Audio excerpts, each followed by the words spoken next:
Hi friends, welcome back to Pragnya home. இன்றைக்கி ஒரு sweet recipe தான் செய்ய போகிறோம். இது ரொம்ப ஈஸி.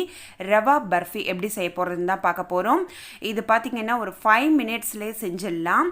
இப்போ இதுக்கு ஒரு கடாயில் ஒரு 2 டேபிள் ஸ்பூன் அளவுக்கு நெய் விட்டுருக்கேன். 100 கிராம் அளவுக்கு ரவாவை எடுத்து நல்லா வறுத்துக்கணும்.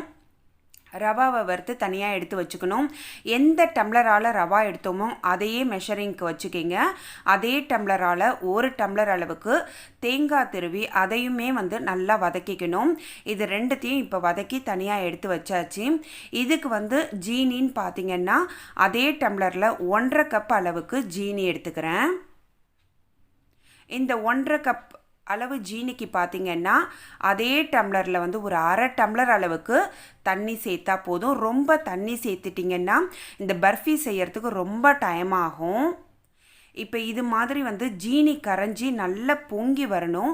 பொங்கி வர ஸ்டேஜில் ஒரு 2 ஏலக்காவை தட்டி போட்டிருக்கேன். இப்போ நம்ம வறுத்து வச்சுருக்கிற தேங்காவும் ரவையும் கொஞ்சம் கொஞ்சமாக கொட்டணும். கொட்டி நல்லா கைவிடாமல் கிளறிட்டே இருக்கணும். ஒரு 5 நிமிஷம் கிளறினாலே போதும். இது பார்த்திங்கன்னா ஆப்ஷன் தான். இது டேஸ்ட்டுக்காக இன்றைக்கி ஒரு 2 ஸ்பூன் அளவுக்கு பால் பவுட்ரு சேர்த்துருக்கேன்.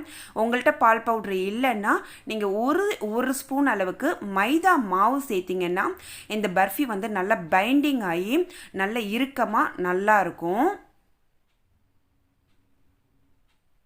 இதுவும் ஆப்ஷன் தான். இன்றைக்கி நான் எல்லோ கலர் ஃபுட் கலர் சேர்த்துருக்கேன். உங்களுக்கு விருப்பப்பட்டால் சேர்த்துக்கிங்க, இல்லைன்னா ஒயிட் கலராக இருந்தாலுமே பரவாயில்லன்னா விட்டுருங்க. இது நல்லா உங்களுக்கு அந்த கடாயில் ஒட்டாத நல்லா பிரண்டு வர லெவலுக்கு நல்லா இதை பிரட்டிகிட்டே இருங்க.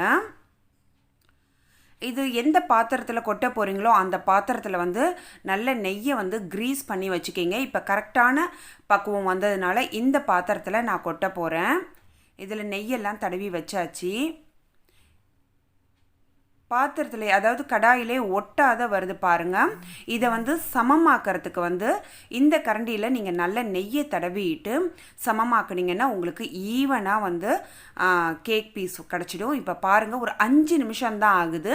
அதுக்குள்ளேயே நல்லா இறுகிடுச்சு. கரெக்டான பக்குவம் இருந்தால் தான் இது உடனே இருக்கும்.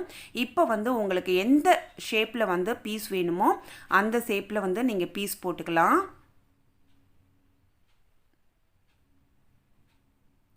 இது செய்கிறது ரொம்ப ஈஸி. செஞ்சு பார்த்துட்டு கமெண்ட்டில் சொல்லுங்கள். இந்த வீடியோ உங்களுக்கு பிடிச்சிருந்ததுன்னா மறக்காமல் பிரகன்யா ஹோம்க்கு சப்ஸ்கிரைப் பண்ணி பக்கத்தில் உள்ள பெல் சிம்பிளை கிளிக் பண்ணுங்கள். இன்னொரு யூஸ்ஃபுல் வீடியோவில் மீட் பண்ணலாம். பாய்.